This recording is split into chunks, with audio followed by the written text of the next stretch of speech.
உங்கள் எல்லாருக்கும் கவுன்சிலிங் போட்ட அத்தனை பேருக்கும் இருக்கிற டவுட்டு. ஸோ 2,00,000 பேருமே இந்த வீடியோவை பார்க்கணும் கண்டிப்பாக.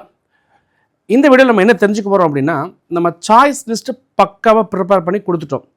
இப்போ சாய்ஸ் லிஸ்ட்டு போட்டதுக்கப்புறம் கம்ப்யூட்டர் என்ன பண்ணும், எப்படி சாய்ஸ் அலாட் ஆகுது, அலாட் ஆகும்போது நான் நினச்ச காலேஜ் எனக்கு எப்படி கிடைக்கும், ஒருவேளை நான் ஆர்டர் வந்ததுக்கப்புறம் என்னெல்லாம் பண்ணணும், இந்த விஷயங்களை இந்த வீடியோவில் நம்ம பார்க்கலாம்.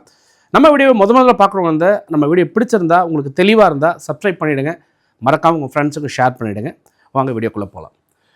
Tips to follow in choice filling round 1, 2, 3. Round 1, round 2, ரவுண்ட் 3ல போகிற ஸ்டூடெண்ட்ஸுக்கும் பேரண்ட்ஸுக்கும் சில ஐடியாஸ் வந்து போன வீடியோவில் கொடுத்துருந்தேன்.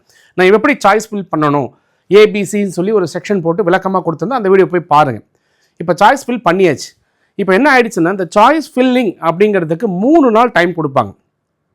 இந்த 3 நாளில் நம்ம என்ன பண்ண போகிறோம் அப்படின்னா, நமக்கு தேவையான சாய்ஸஸ் 3 days கொடுக்குறாங்க. இந்த 3 days ரொம்ப ரொம்ப இம்பார்ட்டண்ட்டு. இந்த 3 daysல நீங்கள் சாய்ஸ் ஃபில் பண்ணணும். அப்போ எவ்வளோ சாய்ஸ் ஃபில் பண்ணலாம்? நான் ஏற்கனவே சொன்ன மாதிரி எவ்வளோ வேணாலும் பண்ணலாம். எப்படி சாய்ஸ் ஃபில் பண்ணணும்? உங்களுக்கு எந்த காலேஜ் ரொம்ப பிடிச்சிருக்குதோ காலேஜுக்கு இம்பார்ட்டன்ஸ் கொடுக்கணும். நல்ல காலேஜ் இருந்தால் எல்லா டிபார்ட்மெண்ட்டுக்கும் இம்பார்ட்டன்ஸ் கொடுக்கணும் அப்படிங்கிற பாயிண்ட் கொடுத்துருந்தோம். அப்போ இந்த 3 நாளில் நீங்கள் அழகாக வந்து சாய்ஸ் ஃபில்லிங்கே போட்டுடலாம். இது எல்லாமே பிக் அண்ட் பேஸ்ட் மாதிரி தான். ஜஸ்ட் செலக்ட் பண்ணுறது. தேவைப்பட்டால் நீங்கள் கமெண்ட்ஸில் போடுங்க. அதை சைட்டில் எப்படி பண்ணலாம்னு ஒரு மாடல் உங்களுக்கு நான் ஃபில் பண்ணி உங்களுக்கு சொல்லிக் கொடுக்குறேன். இப்போ சாய்ஸ் ஃபில் பண்ணிட்டோம். இந்த 3 நாள் நீங்கள் சாய்ஸ் ஃபில் பண்ணதுக்கு அப்புறம் என்ன நடக்கும் அப்படின்னா, நைட்டு 12 மணிக்கு மேலே கம்ப்யூட்டர் என்ன பண்ணுவாங்க, ஒரு ப்ரோக்ராமை ஆன் பண்ணி விட்டுருவாங்க. அந்த ப்ரோக்ராம் என்ன பண்ணும் அப்படின்னு சொன்னால், உங்களுடைய ஜென்ரல் ரேங்க்குன்னு சொல்லக்கூடிய விஷயங்களை கையில் எடுத்துக்கும். இங்கே கம்யூனிட்டி ரேங்க்கை எடுக்காது. சீட் அலாட்மெண்ட் பாயிண்ட் ஆஃப் வியூவில் கம்யூனிட்டி ரேங்க் ஒர்க் அவுட் ஆகாது. ஜென்ரல் ரேங்க் தான் எடுத்துக்கும். இந்த ஜென்ரல் ரேங்க் எடுத்துக்கிட்டு இப்போது நீங்கள் கேட்டபடி, இப்போ உங்கள் முன்னாடி நிறைய பேர் இருப்பாங்க, நீங்கள் ஏதாவது ரேங்க்கில் இருப்பீங்க. இப்போ உதாரணத்துக்கு 10,000வது ரேங்க் எடுக்குதுன்னு வச்சுப்போமே. இந்த 10,000வது ரேங்க் எடுத்து உங்களுக்கு ஒரு சீட்டை அலாட் பண்ணுது. 10,000 ரேங்க்கில் இருக்கிறவர் ஒருத்தர் இருக்கார். இந்த 10,000 ரேங்க்கில் இருக்கிறவருக்கு எப்படி சீட் அலாட் ஆகும், இதை தெளிவாக அடுத்த வீடியோவில் கொடுக்குறேன். அலாட் ஆனதுக்கு அப்புறம் என்ன பண்ணணும் அப்படிங்கிறத இப்போ இந்த வீடியோவில் பார்த்துடலாம். உங்களுக்கு ஒரு சீட் அலாட் ஆயாச்சு. நீங்கள் இந்த மாதிரி ஒரு சாய்ஸ் ஆர்டர் போட்டிருக்கீங்க. 1, 2, 3, 4, 5, 6, 7, 8ன்னு சொல்லிட்டு ஒரு சாய்ஸ் ஆர்டர் போட்டிருக்கீங்க. இந்த ஆர்டரில் உங்களுக்கு திடீர்னு என்ன நடக்குது, பிஎஸ்ஜியில் ஆட்டோமொபைல் அப்படிங்கிறது உங்களுக்கு அலாட்மெண்ட்டில் வந்துருச்சுன்னு வச்சுப்போமே. என்றைக்கு வரும்? 3 நாள் சாய்ஸ் ஃபில் பண்ணுறீங்க. 4ஆம் தேதி காலையில் உங்களுக்கு இந்த மாதிரி ஒரு டென்டேட்டிவ் அலாட்மெண்ட் சொல்லி பிஎஸ்ஜி கல்லூரியில் ஆட்டோமொபைலுங்கிற 6வது சாய்ஸ் உங்களுக்கு ஆர்டராக வந்து விழுந்துருச்சுன்னு வச்சுப்போம். இப்போ நீங்கள் என்ன பண்ணுவீங்க அப்படின்னா, உடனே ஆசை இருக்கும். நீங்கள் என்ன நினச்சிருப்பீங்க, அண்ணா யூனிவர்சிட்டிக்கு போயிருந்துருக்கலாமே, சும்மா தான் நம்ம பிஎஸ்ஜியை போட்டிருந்தோம், ஒருவேளை அண்ணா யூனிவர்சிட்டி கிடைச்சா பரவாயில்ல அப்படிங்கிற மனசு எல்லாருக்குமே வரும். இங்கே ஒருவேளை இந்த இடத்துல பிஎஸ்சி கம்ப்யூட்டர் சயின்ஸே கிடச்சிருந்தாலும் மேலே போட்டிருக்க சாய்ஸுக்கு வந்தால் பரவாயில்லங்கிற ஆசை எல்லாருக்கும் வரும். அந்த ஆசை உங்களுக்கும் வரும். அப்போ என்ன பண்ணுறீங்க, இந்த 6வது ஆட்டோமொபைல் அலாட் ஆனதை நீங்கள் என்ன பண்ணணும் அப்படின்னா, பர்ஃபெக்டாக இந்த 6 விஷயங்கள் கொடுத்துருப்பாங்க. ரொம்ப ரொம்ப முக்கியமான பாட்டு. இந்த 6 விஷயங்கள் கொடுத்துருப்பாங்க ஆர்டர் வந்ததுக்கப்புறம். அதாவது 3 நாள் உங்களுக்கு வந்து டைம் எடுத்துக்கிட்டு சாய்ஸ் ஃபில் பண்ணுறீங்க. 4வது நாள் காலையில் உங்களுக்கு இந்த மாதிரி ஒரு ஆர்டர் வந்துடுது. அந்த ஆர்டரில் பிஎஸ்ஜி ஆட்டோமொபைலுங்கிற 6வது அலாட்மெண்ட் உங்களுக்கு விழுந்துருச்சு. இப்போ நீங்கள் என்ன பண்ணணும் அப்படின்னா, 4வது நாளும் 5வது நாளும் உங்களுக்கு யோசிக்க டைம் கொடுப்பாங்க. இந்த 2 நாளில் நீங்கள் யோசித்து இந்த 6 முடிவில் ஒரு முடிவை நீங்கள் எடுத்தே ஆகணும். இது மேண்டக்ட்ரி. இந்த முடிவை எடுக்காமல் விட்டுட்டாலும் நீங்கள் கிடைச்ச ஆர்டர் உங்களுக்கு ஃபைனல் ஆர்டராக ப்ரொவிஷனல் ஆர்டராக வராமல் போகிறதுக்கு வாய்ப்பு இருக்குது. அப்போது 4வது நாளும் 5வது நாளும் மிக முக்கியமான நாள். எதற்கு? இந்த 6 பாயிண்டில் ஒரு பாயிண்ட்டை நீங்கள் கட்டாயம் செலக்ட் பண்ணி ஆகணும். ஸோ அது என்ன பண்ணலாம்? ஃபஸ்ட்டு பாயிண்ட் என்னென்னா, அக்செப்ட் அண்ட் ஜாயின்.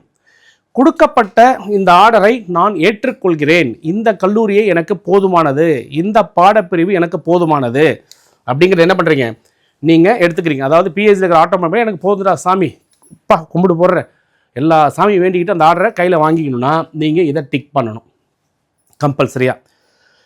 ஆசை யாரை விட்டது? சும்மா தான் போட்டேன், மேலே இருந்தால் பரவாயில்ல, 1ஆம் நம்பர் 2ஆம் நம்பர் 3ஆம் நம்பர் 4ஆம் நம்பர் 5 நம்பர் இருக்குது, இதில் ஏதாவது ஒன்று கிடைச்சா பரவாயில்லன்னு எல்லா மனசும் யோசிக்கும். அப்போ நீங்கள் என்ன பண்ணுறீங்கன்னா, அக்செப்ட் அண்ட் மூவ் அப்வர்ட் அப்படிங்கிற இந்த ரெண்டாவது பாயிண்ட்டை கொடுக்குறீங்க. இந்த அக்செப்ட் அண்ட் மூவ் அப்வர்ட்னா என்ன பண்ணும் அப்படின்னா, நீங்கள் ஏற்கனவே கொடுக்கப்பட்ட இந்த ஆட்டோமொபைல் ஓகே நான் ஏற்றுக்கொள்கிறேன், இருந்தாலும் ஒரு சான்ஸ் இருந்தால் மேலே 5 போட்டிருக்கல, இந்த 5ல் ஏதாவது ஒன்று கொடுங்க அப்படின்னு கேட்குறீங்க. 5ல் ஏதாவது ஒன்று கொடுங்கன்னு கேட்குறீங்க. நல்லா புரிஞ்சுக்குங்க. இதில் 5 உங்களுக்கு கிடைக்கலாம், 4 உங்களுக்கு கிடைக்கலாம், 3 கிடைக்கலாம், 2 கிடைக்கலாம், 1 கிடைக்கலாம். சார் இது ரிவர்ஸில் போகுமா சார்? இல்லை மறுபடியும் ஃபார்வர்ட்லேருந்து தான் வரும். நம்பர் 1 கிடைச்சா 1ஐயே உங்களுக்கு கொடுத்துரும், அதுதான் உங்களுக்கு ஃபஸ்ட்டு ப்ரையாரிட்டி. 2 கிடைச்சா 2 கொடுக்கும், 3 கிடைச்சா 3 கொடுக்கும், 4 கிடைச்சா 4 கொடுக்கும், 5 கிடைச்சா 5 கொடுக்கும். எப்போ அக்செப்ட் அண்ட் மூவ் அப்வர்டுன்னு சொல்லும்போது உங்களை மாதிரியே நிறைய பேருக்கு பிடிக்காமல் போய் சில பேர் இதை ஆர்டர் போடாமல் போய் வெளியில் போவாங்க. அப்போ சில நேரங்களில் இந்த சான்சஸ் வரும். ஒவ்வொரு தரையும் அந்த ரவுண்ட் 1 ரவுண்ட் 2 வரும்போது எவ்வளோ சான்ஸ் இருக்குது, எந்த மூவ்மெண்ட் ஆகுங்கிறதுலாம் அனலைஸ் பண்ணி நான் சொல்கிறேன். வீடியோவை பார்த்துட்டு சப்ஸ்கிரைப் பண்ணி வச்சுக்கோங்க, அப்போ உங்களுக்கு எல்லா வீடியோவும் கிடைக்கும். அப்போ ரெண்டாவது என்ன பண்ணுறீங்க, அக்செப்ட் அண்ட் அப்போன்னு கொடுக்குறீங்க. இங்கே என்ன நடக்கும், இந்த 6வது விஷயத்தை நீங்கள் ஏற்றுக்கொள்கிறீர்கள். ஒருவேளை இதுக்கு மேலே இருக்கிற ஏதாவது ஒரு வாய்ப்பு கிடைச்சா பரவாயில்ல அப்படின்னு சொல்கிறது அந்த ரெண்டாவது பாயிண்ட். இந்த ரெண்டுமே பரவாயில்ல, நீங்கள் தாராளமாக பண்ணலாம், உங்களுக்கு அது ஓகே, நல்ல விஷயம். அது ஒன்று உங்களுக்கு நீங்கள் கிடைச்சது ஃபஸ்ட் ஆர்டரே வந்துடுது. ரெண்டாவது மூவ் பண்ணி ஏதோ ஒன்று எடுத்துக்கிறீங்க. மூணாவது ஒன்று இருக்குது பார்த்தீங்களா, டிக்ளைன் அண்ட் மூவ் அப்வர்டுன்னு இருக்குது. இந்த பாயிண்ட்டு நியாயமாக நான் சஜஸ்ட் பண்ணுறதே கிடையாது. ஏன் அப்படின்னா, பிஎஸ்ஜி ஆட்டோமொபைல் வந்திருக்கு, எனக்கு வேண்டாம் அப்படிங்கிறதுக்கு பேர் தான் டிக்ளைன். இதுக்கு மேலே போட்டிருக்க 5ல் ஏதாவது ஒன்று கொடுங்க நான் எடுத்துக்கிறேன் அப்படின்னு நீங்கள் கேட்குறீங்க. அப்போது ஒரு நல்ல வாய்ப்பு, ஏற்கனவே நீங்கள் ஃபில் பண்ண சாய்ஸில் உங்கள் விருப்பப்படி இருந்ததில் ஒரு வாய்ப்பு கிடைச்சிருக்கு. அந்த வாய்ப்பு வேண்டாம் போ அப்படின்னு தூக்கி போட்டு மேலே இருக்கிறத கொடுத்தா மட்டும்தான் நான் எடுத்துக்குவேன் நீங்கள் கேட்குறீங்க இல்லையா, அதுதான் இது. அப்போது சில நேரங்களில் என்ன நடக்கும் அப்படின்னா, டிக்ளைன் பண்ணதுனால இது காணாமல் போயிடுச்சா, வேண்டான்னு சொல்லிட்டீங்க. இதுக்கு மேலே இருக்கிறத கொடுத்தா எடுத்துக்கிறேங்க சொல்லியிருக்கீங்க. ஒரு வேளை இந்த மேலே இருக்கிறதுல வேக்கன்சி இல்லாமல் இருந்தால் டோட்டலாக கொலாப்ஸ்டு கோவிந்தா. அப்போ என்ன பண்ணுவீங்க, அந்த சான்ஸும் உங்களுக்கு போயிடும். அப்போது சீட்டை அலாட் ஆகாமல் ஃபஸ்ட் ரவுண்டில் போகிற கேண்டிடேட் என்ன பண்ணுவீங்க, ஆட்டோமேட்டிக்காக செகண்ட் ரவுண்டுக்கு தள்ளப்படுவீங்க. ஸோ இது செய்யக்கூடாது.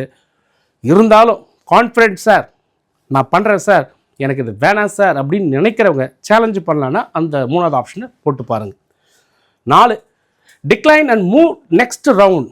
நான் ஏதோ தெரியாமல் யாரோ சாய்ஸ் ஃபில் பண்ணும்போது எனக்கு குழப்பி விட்டாங்க, என்னால் அது சரியாக பண்ணல, இங்கே போட்ட எதுவுமே எனக்கு மனசுக்கு புலப்படலை, யாரோ ஒருத்தவங்க சாய்ஸ் ஃபில் பண்ணி கொடுத்தாலும் இப்படி நடந்துருச்சின்னு சில நேரங்கள் நடக்கும். அந்த மாதிரி இருக்கிறவங்க டிக்ளைன் பண்ணிவிடுங்க, அதுக்கு எனக்கு பிடிக்கல, டு நெக்ஸ்ட் ரவுண்ட். இதுவும் தவறு. என்ன பண்ணுறீங்க அப்படின்னா, ஃபஸ்ட் ரவுண்டில் வந்து நல்ல காலேஜ் கிடைக்கக்கூடிய ஒரு ஸ்டூடெண்ட்டு தானாகவே என்ன பண்ணிடுவீங்க, செகண்ட் ரவுண்டுக்கு போயிடுவீங்க. அப்போ உங்களுக்கு முன்னாடி எத்தனை பேர் இருக்கான், 38,000 பேர் சீட் எடுத்ததுக்கப்புறம் தான் நீங்கள் எடுக்க முடியும். அப்போது நீங்கள் ஏற்கனவே 10,000ல் இருக்கிற நீங்கள் 28,000 பேருக்கு சான்ஸை கொடுத்து எடுத்துக்கோன்னு எல்லாருக்கும் விட்டு கொடுத்துட்டு அடுத்த ரவுண்டில் வந்து தேவையில்லாத ஒரு இன்னும் உங்களுக்கு பிடிக்காத சில கல்லூரிகள் வர்றதுக்கான வாய்ப்புகள் இருக்குது. ஸோ அப்போ இதுவும் நீங்கள் பண்ணக்கூடாது. 5வது என்ன அப்படின்னா, டிக்ளைன் அண்ட் குவிட் அப்படிங்கிற ஒரு மாடல். இது என்ன தம்பி, நான் சாய்ஸ் ஃபில் ஏதோ பண்ண சொன்னாங்க பண்ணிட்டேன், நான் ஆல்ரெடி சீட் வாங்கிட்டேன், நான் V8 படிக்க போகிறேன், நான் அந்த காலேஜில் ஃபீஸ் கட்டி வச்சுட்டேன், சும்மா போட்டு வச்சேன் பார்க்கலாம் அப்படிங்கிற சில பேர் விளையாடுவாங்க. அவங்க டிக்ளைன் அண்ட் குவிட் தாராளமாக கொடுக்கலாம். ஆனால் ஒரு வேளை சாய்ஸ் ஃபில்லிங் சரியாக பண்ணலை அப்படிங்கிற அந்த பாயிண்டில் நீங்கள் இருந்தீங்க அப்படின்னா இந்த டிக்ளைன் அண்ட் குவிட் அப்படிங்கிறது கூடுமான வரைக்கும் அவாய்ட் பண்ணணும். இதை கொடுக்கவே கூடாது. எப்படியாவது ஒரு வாய்ப்பு கிடைக்குன்னு நினைக்கிறவங்க இந்த 5வது பாயிண்ட்டுக்குள்ளே டச்சே பண்ணக்கூடாது. யார் டச் பண்ணலாம், ஏற்கனவே என்கிட்ட ஆர்டர் இருக்குது, சும்மா விளையாட்டுக்கு போட்டு பார்த்தேன்னு சொல்லி இன்னொருக்கு கொடுக்குற சான்ஸை பறிப்பாங்க பார்த்தீங்களா, அவங்களுக்கு இது பொருந்தும். அடுத்தது என்னென்னா, நாட் அலாட்டுன்னு ஒன்று வரும். இது எல்லாருக்கும் வராது.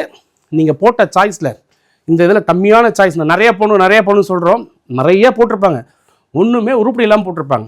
200 சாய்ஸ் போட்டு கூட கிடைக்காம போயிடும். அப்போ சாய்ஸ் ஃபில்லிங் கரெக்டாக பண்ணணும். 5 போட்டால் கூட சம்டைம்ஸ் கிடைச்சிரும். இப்போ இந்த சாய்ஸ் ஃபில்லிங்கை ப்ராப்பராக பண்ணி 200 சாய்ஸ் போட்டேன் சார் கிடைக்கல சார் அப்படின்னா உன் சாய்ஸ் சரியில்லை. அப்போ என்ன நடக்கும், நீ போட்ட 200மே உனக்கு அலாட் ஆகாமல் போகிறதுக்கு வாய்ப்பு இருக்குது. 10 போட்டு அதில் எடுக்கிறதுக்கும் வாய்ப்பு இருக்குது. 150 போட்டு வராமல் போகிறதுக்கும் வாய்ப்பு இருக்குது. ஸோ தெளிவாக போட்டிங்கன்னா கிடைச்சிரும். தெளிவாக போடலைன்னா கிடைக்காது. கிடைக்கலன்னா நாட் அலாட்டட் வந்துடும். நாட் அலாட்டட் வந்துருச்சுன்னா ஆட்டோமேட்டிக்காக நீங்கள் அடுத்த ரவுண்டுக்கு தள்ளப்படுவீங்க. ஸோ இந்த பாயிண்ட் வந்து ரொம்ப ரொம்ப முக்கியம். இதில் சாய்ஸ் ஃபில்லிங் எப்படி சார் பண்ணுறது, ஏன் கட் ஆஃபுக்கு நான் என்ன பண்ணணும், ஏன் ரேங்க்குக்கு என்ன பண்ணணும், எந்த கோர்ஸ் நல்லா இருக்குது, எந்த காலேஜ் நல்லா இருக்குது. ஸோ கீழே போகிற நம்பரில் கால் பண்ணுங்கள், நம்ம டீம் பேசுவாங்க, இல்லை நானே உங்ககிட்ட பேசுவேன்.